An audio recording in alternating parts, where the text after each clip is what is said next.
News Only 24. News Only 24. শীতের মরশুমে picnic অথবা ভ্রমণের পাশাপাশি যদি চিত্র প্রদর্শনী দেখতে চান তাহলে চলে আসুন 20 নম্বর ক্যারি রোড হাওড়ার দ্বারিক কমপ্লেক্সে স্টুডিও 5-এ। এখানে চলছে কল্পতরু নামক একটি চিত্র প্রদর্শনী। আকরের উদ্যোগে কলস্তুতির আয়োজনে এই প্রদর্শনী চলবে 3রা জানুয়ারি থেকে 8ই জানুয়ারি 2025 পর্যন্ত। চলুন এক ঝলকে দেখে নিই এই প্রদর্শনী। সুমনদার সাথে অনেক দেখা হলো, আর অদিতি আমার প্রথম পরিচয়। আমি কবিতা লেখালেখি করে সারা পৃথিবী ঘুরেছি, কিন্তু যেটা মজার বিষয় আপনাদের বিষয়ে লেখা ছিল যে কন্টেম্পোরারি আর্ট, এটা নিয়ে আমার একটু বলার আছে। মানে ধরুন প্যারিসের গল্প বলবো, যেটা গৌতমদা বললেন, সেটা হচ্ছে যে আপনারা সবাই ড্যামিয়েন হার্স্টের নাম শুনেছেন? ড্যামিয়েন হার্স্ট যেটা করেছিলেন, দেখিয়েছিলেন, আমি যেতে পারিনি, যে একটা বিরাট একটা টাইগার শার্ককে, প্রায় 14 ফুট লম্বা টাইগার শার্ককে তিনি ফরমালিনে ডুবিয়ে দিয়ে বললেন যে এটাই হচ্ছে আর্ট। কন্টেম্পোরারি আর্ট, ট্র্যাডিশনকে আমাদের ভাঙা, সবসময় মিক্স মিডিয়ায় কাজ করি, ইত্যাদি করি, নতুন কিছু শিশুরা যেটা কাজ করে সেটা প্রতিভাধরের মতো। আমাদের কাজ হচ্ছে সেটাকে আরো গুলিয়ে দেওয়া, যেটা ভালো করছে না এটা ট্র্যাডিশনের মধ্যে পড়ছে না, এটা তো তোমার থিওরি মেনে হচ্ছে না। তো থিওরি মেনে পৃথিবীতে সবকিছু হয় না, লেখালেখির ক্ষেত্রে তাই হয় না। তার একটা গল্প বলবো, যোগেন্দ্রর বাড়িতে শোনা গল্প, সেটা পরে বলছি। তার আগে বলি যে এই কন্টেম্পোরারি আর্ট ড্যামিয়েন হার্স্টের যার নাম শুনেছেন, ওই রকম এক্সিবিশন হলে সবাই আমাদের ঘটিবাটি বেঁচেও দেখা উচিত, যে কি এমন শিল্প যেটা সারা পৃথিবীকে এরকম নাড়িয়ে দিতে পারে। এবং ওইটা নিয়ে অনেক কন্ট্রোভার্সি হয়েছে, কেন কিছুদিন বাদে তো হাঙরটা পচে যাবে, সে পচে বলে পড়বে, তাকে আবার রিপ্লেসমেন্ট করতে হচ্ছে, সেই হাঙরবার চুরি গেছিল। অনেক গল্প আছে, আপনারা পড়লে সেই গল্পটা জানতে পারবেন। ড্যামিয়েন হার্স্টের পৃথিবীর এখন সবচেয়ে ধনী শিল্পী, কাগজে তৈরিতে রং না বলিও ধনী শিল্পী, কন্টেম্পোরারি আর্ট করছেন বলে। কাজে এই চেনা পরিচিত ফর্মটাকে ভেঙে কীভাবে ফেলবেন সেটা আপনারা ভালো জানবেন, আমি শুধু দেখার চোখ। আমি সেবার এই গৌতমদার কথায় আমার বন্ধু সৃজাত একসাথে কবিতা লিখতাম, ঘটিবাটি বেঁচে ফ্রান্স গেছিলাম। গিয়ে যখন মোমার্টে গেছি দৌড়ে, যারা আমরা কবিতা বলতে ভালোবাসি, আমাদের কবিতার সেশন হয়ে গেছে, তখন দেখছি যে নিচে দালির একটা ছোট্ট মিউজিয়াম ছিল। তখন ওখানে যেমন পকেটে আমার যা পয়সা আছে, আমি আর ভালো করে ফিরতে পারবো না, কোনো রকমের বাস টাস করে ফিরতে হবে। আমি ঘটিবাটি বেঁচে দালির সেই মিউজিয়ামটা দেখতে ঢুকে পড়েছিলাম। আমার সেই মুগ্ধতার কথা, যারা আপনার সার্রিয়ালিস্টিক আর্টের কথা জানেন, আদ্রে ভেতর, সার্রিয়ালিস্টিক ম্যানিফেস্টো, যেটা গিয়াম আপোলোনিয়ারের কথা থেকে নিয়েছিলেন আদ্রে ভেতর। কিন্তু সেখান থেকে বেরিয়ে আবার দূরে একটা ছোট্ট মিউজিয়ামে দেখি তখন আমাদের কবিতার কথা লেখা আছে যে painting is a silent poetry and poetry is a painting that speaks, প্লুটার্কের কথা। তা সেটা আপনারা ভাববেন সেটা কিভাবে। আমি গল্পটা বলবো এই কারণে, যোগেন্দ্রের উপর আমরা একটা বই প্রকাশ করেছি, নন্দন ও মন্দার ও মাল্যখানি, কিছুদিন আগে। শান্তিনিকেতনের নীলাঞ্জন অনেকেই চেনেন, ছবি আঁকে, ক্যালিগ্রাফি করে। আমরা যোগেন্দ্রের উপর এতদিন পর্যন্ত যারা লেখে তারা সকলের উপর সেই লেখাগুলোকে একত্রিত করে বইটা বার করেছিলাম। আমি ছিলাম সম্পাদনায়, নীলাঞ্জন ছিল। সেই করতে করতে এক বিদেশি ভদ্রলোকের সঙ্গে দেখা, যেমন শিল্পী কিভাবে ভাবে কন্টেম্পোরারি, তার সাথে শিল্পের ছবি আঁকার সঙ্গে সম্পর্ক থাকতে হবে সবসময় নয়। আমরা যে সবসময় যে কাজ করি তার সাথে ছবি আঁকার যে সম্পর্ক থাকে তা কিন্তু নয়, তার বাইরের বিষয়ে অনেক কিছু থাকে, একটা টোটালিটি। কীরকম বললেন যে একদিন এরকম গ্রীষ্মের দুপুরে 3 জন বন্ধু বেরিয়েছেন, যে একজনের নাম চেউয়ে হয়, আরেকজনের নামটা আপনাদের বলতে বলবো, এরকম আগে ফিদেল কাস্ত্রো, আরেকজন হচ্ছেন, নাম বলুন, বিখ্যাত গল্পকার, পরে খুঁজে বার করে। 3 জন মিলে মাছ ধরতে গিয়েছিল, নদীর মধ্যে মাছ ধরতে গেছে। তখন সে বলছে যে একটাও মাছ উঠছে না। তখন চেউয়ে ভাই বলেছেন যে মাছ উঠছে না, ঠিক আছে আমরা তো খেতে পারি, বলে তিনি স্ন্যাক্স খেতে শুরু করেছেন, টিস্যু পেপার দিয়ে মুছছিলেন। তখন ফিদেল কাস্ত্রো বলেছেন, আরে আপনি এত গল্প লেখেন না, লিখে ফেলুন না নদীর উপর গল্প। বলছে আমি তো কাগজপত্র আননি। তখন চেউয়ে ভাই নাকি তাকে ওই পেপার ন্যাপকিনটা এগিয়ে দিয়ে বলেছেন, লিখতে পারলে এখানেও গল্প লেখা যায়। তা উনি ভেবে একটা গল্প লিখেছিলেন, 6টি শব্দের গল্প। Baby shoes for sale never worn, একটা শিশুর জুতো যেটা বিক্রির জন্য, যেটা কখনো পড়া হয়নি, মানে শিশুটি ভ্রূণের মধ্যেই মারা গিয়েছিল। এই যে চিন্তার বিস্ফোরণ, সেটা আপনারাই পারেন, যাদের হাতে তুলি আছে, যাদের হাতে রং আছে, এই চিন্তার বিস্ফোরণ দিয়ে আপনারা কি করবেন সেটা আপনারাই ঠিক করতে পারেন, এটা আমাদের হাতে কিন্তু নেই। আমরা শুধু দেখি, ভাবি, বোঝার চেষ্টা করি, ভিতরে ঢোকার চেষ্টা করি। আপনারা বলতে পারবেন যে রংটা কোথায় ক্ষয়ে গেছে কিনা, কোথায় বেশি কোথায় কম। আমরা যারা ছবি আঁকতে পারি না তারা বেশি বেশি রং, একটা লাউড হয়ে যে গৌতমদা বলছেন কোনটা লাউড কোনটা ইয়ে, আমাদের দেখতে ভালো লাগাটা কিন্তু শেষমেশ একটা বিরাট ম্যাটার করে।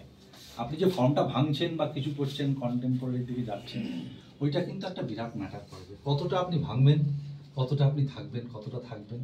তা আমরা সবাই একদিন, আরেকটা ব্যাপার বিক্রির বাজার আমাদের কলকাতায়, এই যে প্যারিসে গিয়ে দেখেছি যখন রদা মিউজিয়াম থেকে টিকিট কেটে ঢুকছি, সেটাও অনেকক্ষণ ধরে রাস্তায় হাঁটছি। রদা মিউজিয়ামে আপনারা যারা যাবেন দেখবেন যে চলে না, মানে ওই জায়গাটা অবধি পুরো গাড়ি টাড়ি বাস টাস কিছু যায় না, অনেকটা রাস্তা হাঁটতে হয়।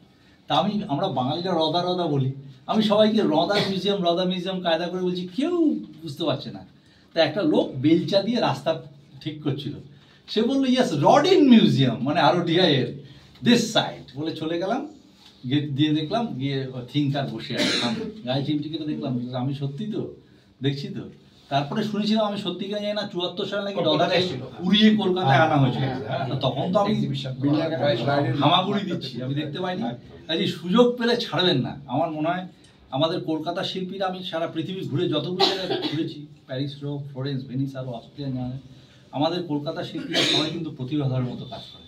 কলকাতার কবিরাও কবিতা লেখে, লেখকরাও বেশ প্রতিভাধরের মতো, এবং বিদেশেও প্রতিভাধরের মতো। কাজেই আমরা পারবো না, এটা কোনো কারণ নেই। মানে এটা কোনো কারণ নেই যে ওরা বিরাট কিছু চিন্তা করে আঁকছে আর আমাদের চিন্তায় বিরাট কিছু নেই, এটা ধারণা করা ভুল।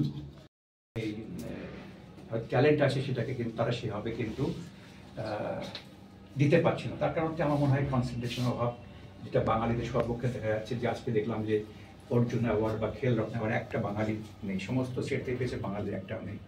বাঙালি স্পোর্টসম্যান পাচ্ছে, ভালো সিনেমা তৈরি হচ্ছে না, ভালো নাটক হচ্ছে না, সব দিকে বাঙালিদের একটা কিন্তু একটা অধঃপতনের একটা ডিক্লাইন, স্টেডি ডিক্লাইন দেখা যাচ্ছে। এটা কিন্তু দুঃখের কথা। কিন্তু আমার মনে হয় যে আমাদের আশা রাখতেই হবে, আমাদের নিউ জেনারেশন যারা আছেন তারা প্রত্যেকেই প্রতিভাধর। একটু দরকার আমাদের মধ্যে ভালো মানুষের নিজের সুন্দর সুস্থ সমাজ তৈরি করতে পারি, তাদের পাশে থাকতে পারি, তাহলে মনে হয় বাংলা আবার তার নিজের জায়গা একটু রিপ্লেস। এই প্রদর্শনী যার উদ্যোগে চলছে সেই অদিতি দত্ত এই মুহূর্তে আমাদের সঙ্গে। ম্যাডাম, এই প্রদর্শনী নিয়ে কি বলবেন? প্রথমেই অনেক অনেক ধন্যবাদ নিউজ 24 অনলিকে, যে আপনারা আমাদের পাশে এই উদ্যোগে এসে দাঁড়িয়েছেন। আর এই উদ্যোগটা আমরা নেওয়ার একটাই উদ্দেশ্য, সেটা হচ্ছে মানুষের কাছে ছবি পৌঁছে যাক। কারণ ছবি প্রথমত মানুষকে আনন্দ দেয়, আর দ্বিতীয়ত ছবির দিয়ে অনেক ট্রিটমেন্টসও হয়, সেটা হয়তো আমরা যারা ছবির জগতের সঙ্গে যুক্ত তারা জানি, কিন্তু কমন ম্যান জানে না। তো এটা একটা এডুকেটিভ মেথডও মানুষের কাছে পৌঁছে যাওয়ার, যাতে মানুষ ছবিটা যদি দেখে বা ছবিটা উপলব্ধি করে, তাতে কিন্তু তার অনেক রকম দ্বিধা দ্বন্দ্ব এবং মানসিক যে রোগগুলো আজকাল বেড়ে যাচ্ছে সেগুলো কিন্তু কমে। তো সেই কারণেই ছবি নিয়ে আমার কাজ করার একটা উদ্দেশ্য ছিল। আর এই এক্সিবিশনটা কল্পতরু বলতেই আমাদের যার কথা মনে পড়ে প্রথমেই সে হচ্ছেন আর কেউ নন, আমাদের পরমহংসদেব শ্রী শ্রী রামকৃষ্ণ। তো ঠাকুরের কথায় বলতে গেলে উনি নিজে কল্পতরু হতেন, এবং আমরা যেভাবে কল্পতরুকে দেখি সেই দুটোকে একটা মাধ্যমে আনা, মানে আমাদের আশেপাশে যে পরিবেশ, সেই পরিবেশটাকে যদি সুন্দর করে তোলা যায়, এনভায়রনমেন্টটাকে যদি সুন্দর করে তোলা যায়, প্রকৃতিকে যদি পুজো করা যায়, তাহলেই কিন্তু কল্পতরু হয়ে উঠতে পারে আমাদের সমাজ। তো সেই মনন চিন্তন নিয়ে এই এক্সিবিশনের পরিকল্পনা। এখানে কতগুলি ছবি প্রদর্শিত হয়েছে? এখানে টোটাল 18 জন আর্টিস্ট আছে। তো 18 দুগুণে মানে ছবি প্লাস কালচার, তো 18 দুগুণে এমনিতে হওয়া উচিত তো 36টা, কিন্তু 35টা আছে। তার কারণ সুদীপ ও শিক্ষকতাও করে, এবং কল্যাণী থেকে ওর এখানে ছবি পৌঁছানোটা একটু চাপের ছিল, তো সেই কারণে ও একটা ছবি জমা করতে পেরেছে, সেই ক্ষেত্রে 35টা কাজ।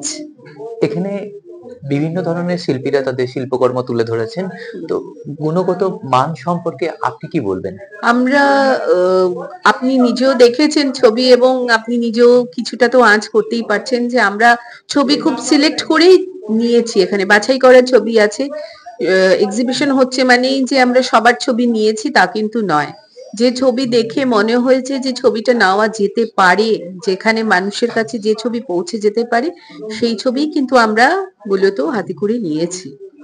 ছবির পাশাপাশি বেশ কিছু ভাস্কর্য দেখা যাচ্ছে। absolutely। তো এখানে কতগুলি এই ধরনের ভাস্কর্য দুটোই আছে। হ্যাঁ। একজনই আর্টিস্টের আছে, মৃত্যুঞ্জয়দার ভাস্কর্য আছে, আর বাকি সবাই মোটামুটি ছবিই দিয়েছে। আচ্ছা, এই যে চিত্র প্রদর্শনী চলছে, এটা কি ব্যবসায়িক আঙ্গিকে এর কোনো প্রচার বা প্রসার চাইছেন আপনারা? দেখুন, আমরা নিশ্চয়ই চাইবো যে ব্যবসায়িক আঙ্গিকে প্রচার প্রসার হোক, তার কারণ আর্টিস্টরা তো অনেক কষ্ট করে ছবিটা আঁকে, এবার সেই ছবিটাই তাদের জীবিকার এবং জীবনের মাধ্যম। তো সে কারণে যদি তাদের হাতে কিছু মূল্য তুলে ধরা যায়, ছবির কোনো মূল্য হয় না যদিও, তবুও যদি কিছু দেওয়া যায় ওনাদের, তাহলে বোধহয় আমরাও আনন্দ পাই, অ্যাজ আ গ্যালারিও আনন্দ পায়, অ্যাজ এ কিউরেটর আমিও আনন্দ পাই। এই যে গ্যালারিতে আমরা আছি এখন, এই গ্যালারির কর্ণধার সুমন মৈত্র এই মুহূর্তে আমাদের সঙ্গে। সুমন বাবু, এই প্রদর্শনী নিয়ে কি বলবেন? নমস্কার, শুভ সন্ধ্যা। প্রদর্শনী এই গ্যালারিটার শুরু হয়েছিল 2023। আমরা প্রথমে একটা কৃষ্ণের শো করি, তারপরে একটা ওয়ার্কশপ করি পটচিত্রে, তারপরে কিছু টক শো এখানে আমরা অর্গানাইজ করি। করার পরে সেইটার পরে আমরা কিছুদিন একটুখানি কনফিউশনে ছিলাম যে কি হবে, এর কি পরিণতি, এই সব ভেবে একটু থেমে গেছিলাম। ফাইনালি 2024-এর অগাস্টের থেকে ডিস্ট্রিক্টের শো করব বলে আমরা ডিসিশন নিই, এবং প্রথম শো হাওড়া, তারপরে করি মেদিনীপুর, তারপরে বাঁকুড়া, এই মাসে আমাদের আছে বীরভূম। তার মধ্যে অদিতির প্রচেষ্টায় এই একটা কম্পিটিশন কাম প্রদর্শনী এরকম একটা করা, মাঝখানে কিছু আর্টিস্ট তাদের গ্যালারি নিয়ে কিছু শো করেছে। এইভাবে এগিয়ে যাওয়া প্রচারের মাধ্যমে আপনাদের সহায়তায় এখন দেখব হাওড়া শহরে এই ধরনের প্রচেষ্টা নেই এখনো পর্যন্ত।